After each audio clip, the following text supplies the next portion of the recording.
Mais avec l'aide de Dieu, on va reprendre le cours sur le Nefesh HaChaim. Nous sommes dans Nefesh HaChaim, Shar Dalet. On va commencer Perek 22. Mais pour pouvoir comprendre ce que le Rav il écrit dans ce Perek, il faut faire une petite introduction. C'est ramener une Gemara. Une Gemara dans Masechet Chagiga, Daf Hei Amud Bet. On va avoir beaucoup de Chidushim aujourd'hui, Ken. Donc je demande aux âmes sensibles de se préparer. Alors voilà, la Gemara elle explique un pasouk.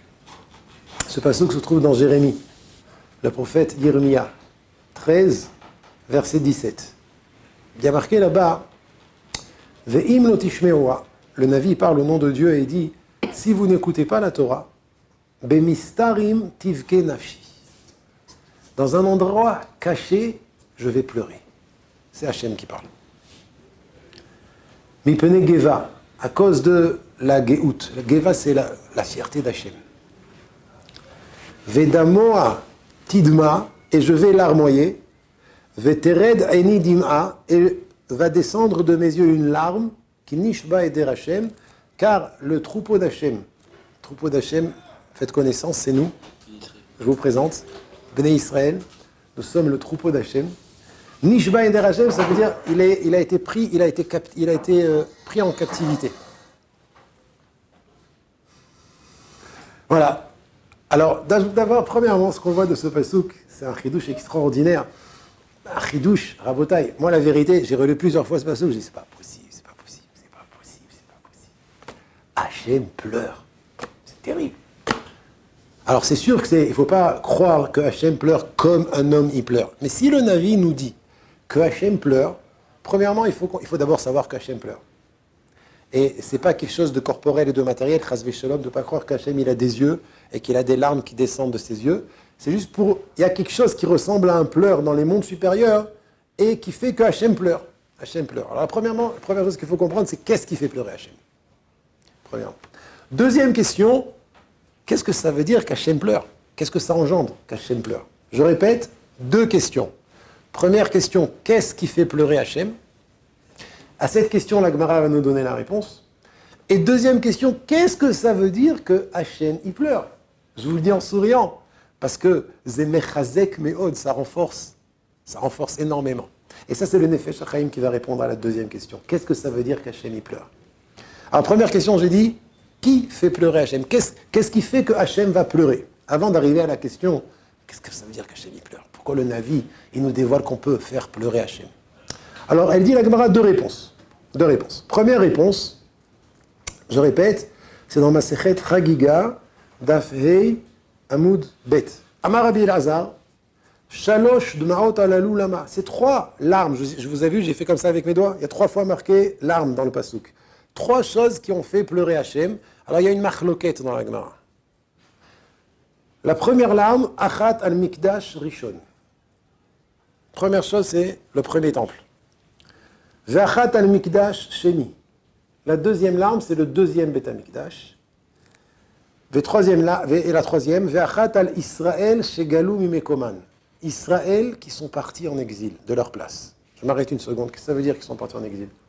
On va partir en exil, on est bien en France. Ah, Belleville, le Sentier, ça dépend des époques. Alors, c'est pas ça seulement, il faut savoir une chose.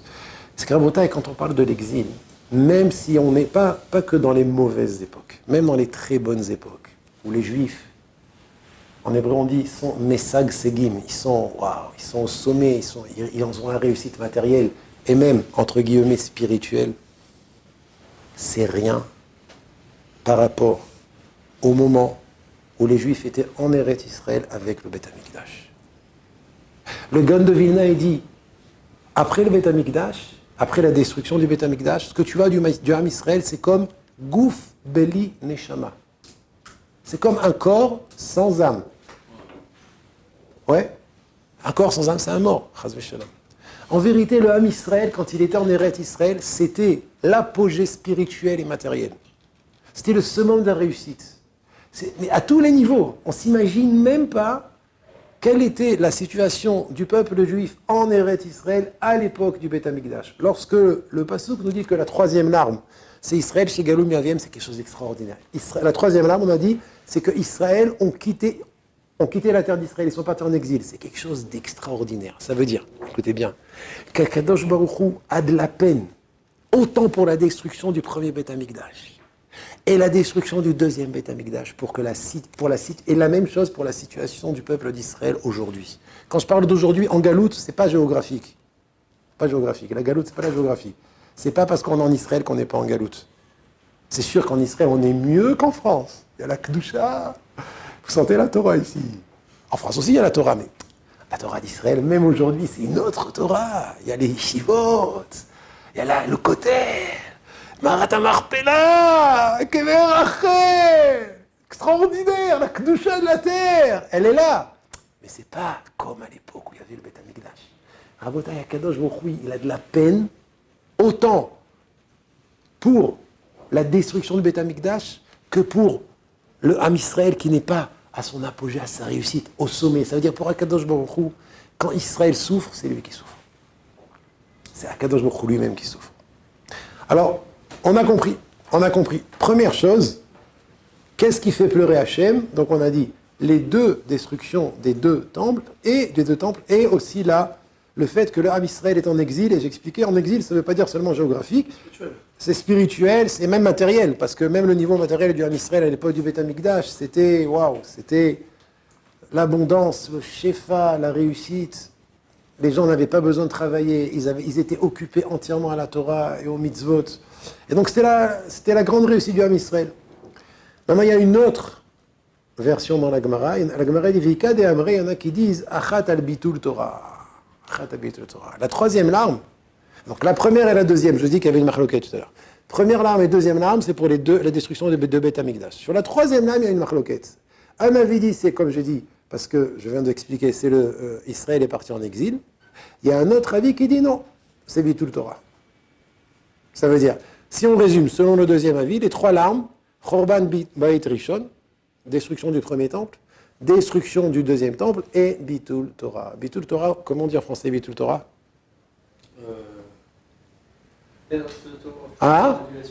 Annulation de l'étude de la Torah. Maintenant, on parle au titre personnel. Qu'Akadosh Baruch Hu, on va voir maintenant. Akadosh Baruch Hu pleure lorsqu'un homme juif, fait du Bitul Torah. C'est quoi Bitul Torah? Je vais arriver tout de suite. La définition du Bitul Torah, c'est la suivante.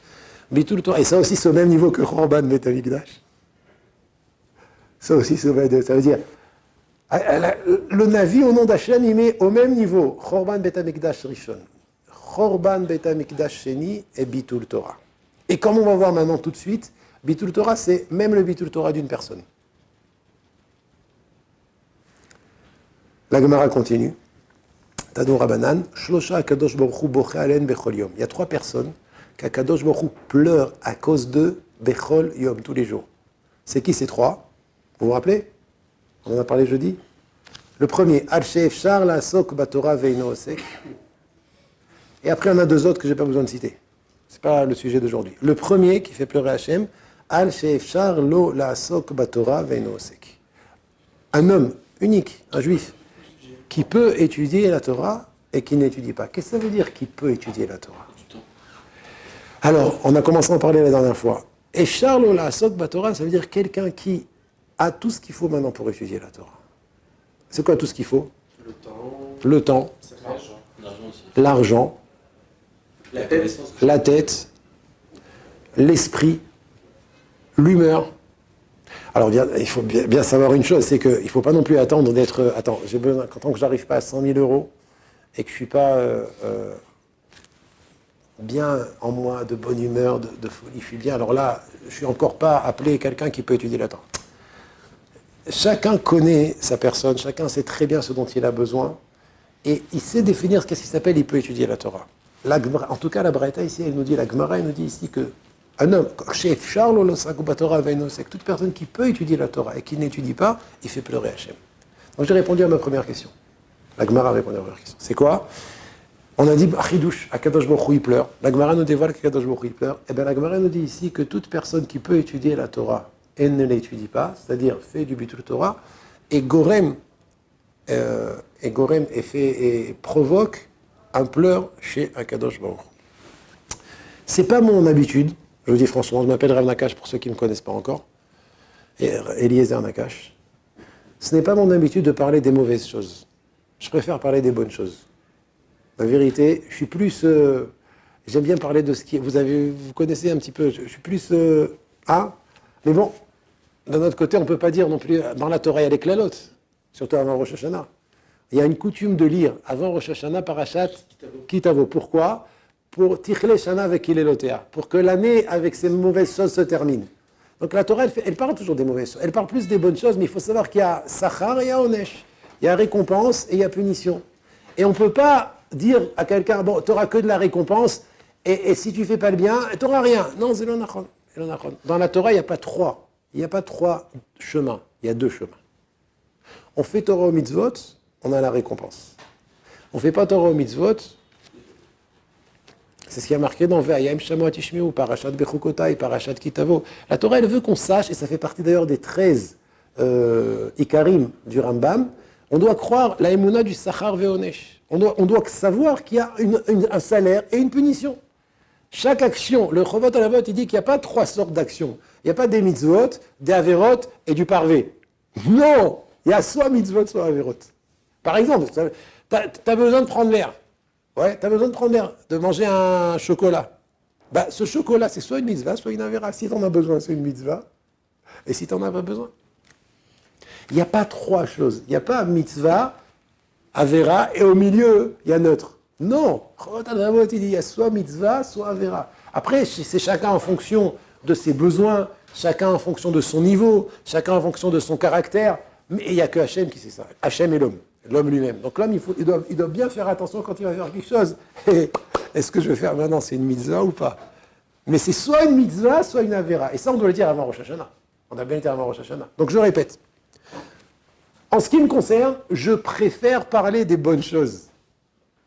J'aime pas parler des punitions et j'aime pas parler de Chas v'Shalom du Onesh. Mais là, comme on étudie depuis quelques mois le Nefesh HaChaim et qu'on arrive à un moment où le Nefesh HaChaim il nous dévoile un des secrets de la création, je peux pas sauter ce passage. Hein.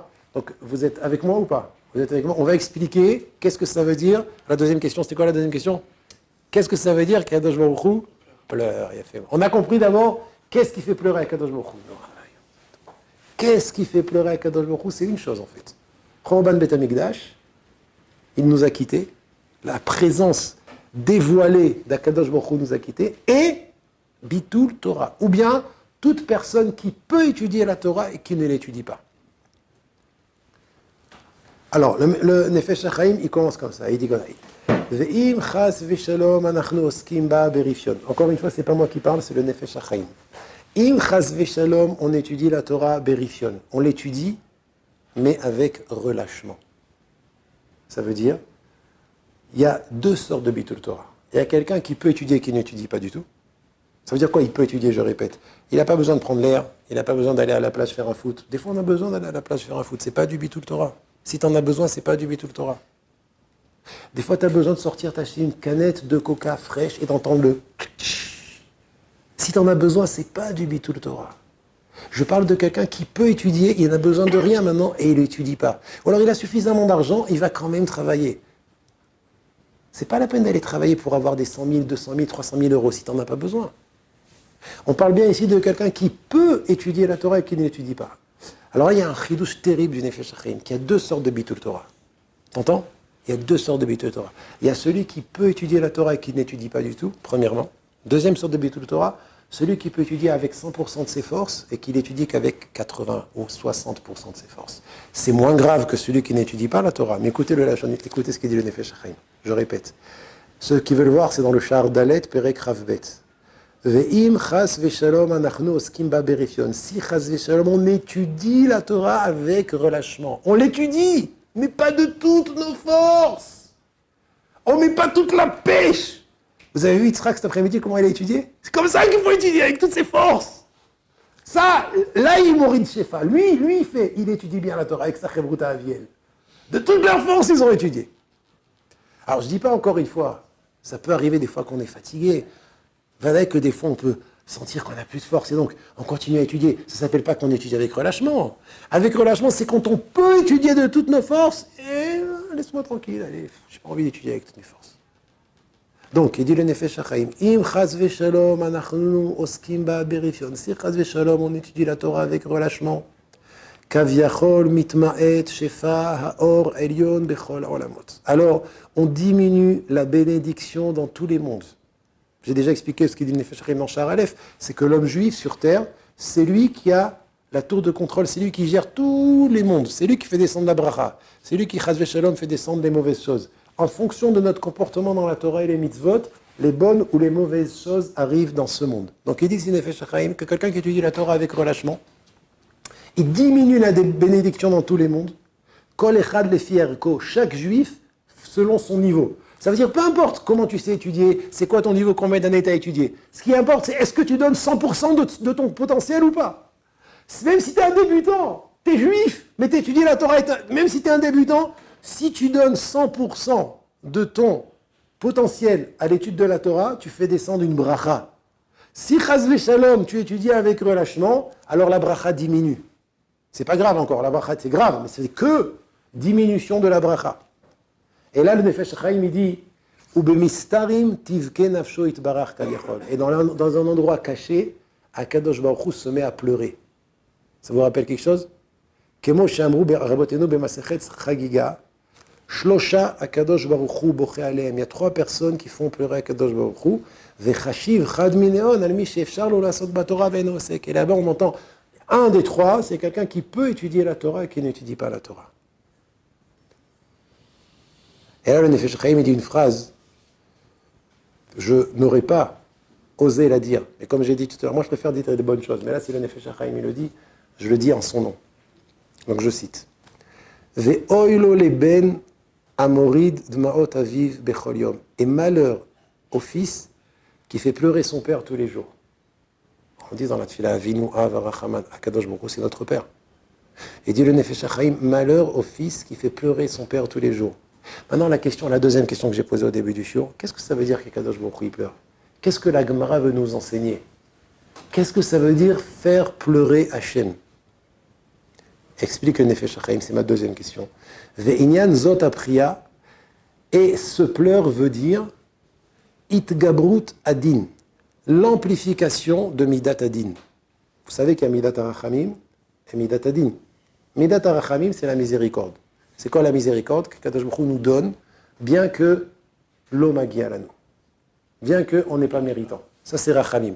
Kadosh Baruch Hu nous protège, bien qu'on n'est pas méritant. Midat Adin, c'est l'inverse. La rigueur. Ça veut dire, on reçoit ce qu'on doit recevoir. Vous savez, si Chaz v'Shalom, on a fait des avérotes, on n'est puni. Et si on a fait des misotes mais elles ne sont pas super, et ben on est récompensé pas comme il se doit. Vous savez c'est quoi le pleur d'Akadosh Baruch Hu? Le pleur d'Akadosh Baruch Hu, c'est l'amplification de la tribu de rigueur et diminution de la rachamim. Donc on fait une petite équation.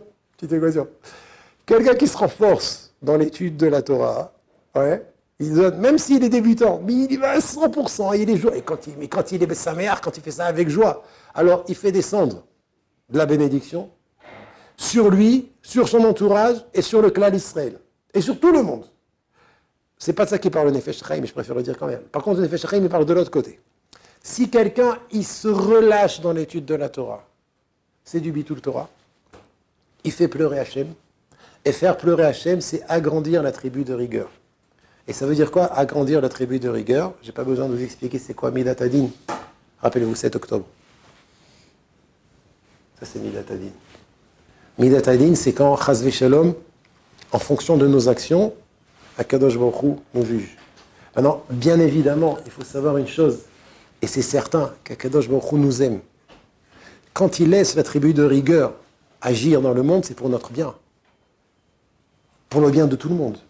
Pour le bien de ceux qui souffrent, pour le bien de ceux qui sont autour, pour le bien de ceux qui ont entendu. La tribu de rigueur, c'est pour notre bien. Pourquoi? Parce qu'on n'est pas venu pour ce monde. On est venu pour le monde futur. Maintenant, nous, on a le choix. Comment ça va se passer dans ce monde? Ça dépend de notre comportement. On se renforce dans l'étude de la Torah. Amplification de Midat Arachamim. Akadosh Baruch Hu, il amène la Géoula avec douceur. Midat Arachamim. On se relâche dans l'étude de la Torah. Amplification de Midat Adin. C'est le pleur qu'on a parlé tout à l'heure. J'ai posé une question. Ça veut dire quoi qu'Akadosh Baruch Hu pleure? Akadosh Baruch Hu pleure Je ne sais pas comment ça fonctionne dans les mondes supérieurs, mais le Nefesh HaChaim, il nous dit ici que le pleur d'Akadosh Baruch Hu, c'est Itgabrut Midat Adin, l'amplification de la rigueur, l'amplification de l'attribut de justice et de rigueur. Et donc, quand il y a Midat Adin dans le monde, c'est Nora Ve'ayom. Et ça va ensemble. Quand il y a plus de Midat Adin, il dit le Nefesh HaChaim, Behitma'atut Aor Ha'elyon. Alors la lumière, la bracha, la lumière c'est ce qui représente la bénédiction, diminue. Et c'est quoi cette lumière? She'em Arachamim Agdolim. C'est les Rachamim, c'est l'attribut de miséricorde à son plus haut niveau, Be'olamot Anistarim, dans les mondes qui sont cachés, et c'est de là-bas que tout arrive. Là-bas c'est la source, et de là-bas tout arrive ici. Alors Rabotai, je répète encore une fois, qu'est-ce qu'on a vu maintenant? Venons aimer Saken, qu'est-ce qu'on a vu? On a vu quelque chose de très très très très important. Je résume ce qu'on a vu. C'est que tout ce qui se passe dans ce monde dépend de nous. Ça dépend de nous. Tu as une question? Non. Ah, tout ce qui se passe dans ce monde dépend de nous. Quand je dis ça dépend de nous, ça veut dire que ça dépend de chacun d'entre nous de manière individuelle. Et que chacun doit se sentir responsable de tout ce qui se passe dans le monde. S'il arrive un malheur au Japon, c'est moi qui suis fautif. Ça arrive à mes oreilles. S'il arrive un malheur en France, c'est moi qui suis fautif. S'il arrive un malheur en Israël, c'est moi qui suis fautif. Ça veut dire, plus le malheur que tu as entendu qui s'est produit est proche, plus tu dois te sentir responsable. Malgré tout, ça ne veut pas dire que l'affaire est perdue, chas v'shalom. Bien au contraire. De la même manière qu'on est responsable de tout ce qui se passe, même au niveau individuel, on a aussi le potentiel de relever le niveau du clan Israël dans le monde au niveau individuel, c'est-à-dire moi, par mes bonnes actions, et comme on est en train d'étudier ici par mon étude de la Torah, je peux faire descendre le Shefa Or Elion dans le monde entier. Aussi bien par mes bonnes actions, à plus forte raison par l'étude de la Torah. Donc chaque Avera amène dans le monde une malédiction, et chaque mitzvah amène dans le monde une bénédiction. Et dans les mitzvot, celle qui fait descendre le plus de bénédictions, c'est le Limud HaTorah. Le Limud HaTorah, avec 100%, on exploite 100% de nos forces. Alors, à partir de ce moment-là, on fait descendre le maximum de Shefa dans le monde. Donc, ce qui est extraordinaire, c'est à la fois très joyeux. C'est une grande simcha, c'est une grande joie de savoir cette chose-là, mais c'est aussi une grande responsabilité. Ça veut dire on est content, on est important, puisque c'est nous qui gérons toute la bria. Mais savoir et se rappeler que une pièce à double facette. Une pièce à double facette. Rabotage, je termine sur une chose. On ne parle pas ici de quantité, on parle de qualité. Ça veut dire, et on ne parle pas non plus de... Hachem n'attend pas de chaque juif d'être au niveau de Moshe Rabbeinu. Comme j'ai dit dans le Nefesh HaChaim, chacun avec ses kelim, chacun avec son niveau, chacun avec ce qu'il a à son niveau, il peut faire descendre la bracha. Et bien évidemment, quand on est conscient de ces choses-là, alors on le fait avec plus de simra. Parce que savoir au moment où on étudie, qu'on fait descendre le shefa, on fait descendre la rachamim dans le monde, c'est une joie extraordinaire. Que Kadosh Baruch Hu nous aide à étudier la Torah dans la joie, et que grâce à ça, il descend sur nous que des brachot, et que de la rachamim pour ce Rosh Hashanah qui approche sur nous, Bezrat Hashem, dans 3 semaines. Shenizke le dvarim tovim b'mera b'yameinu. Amen. Amen.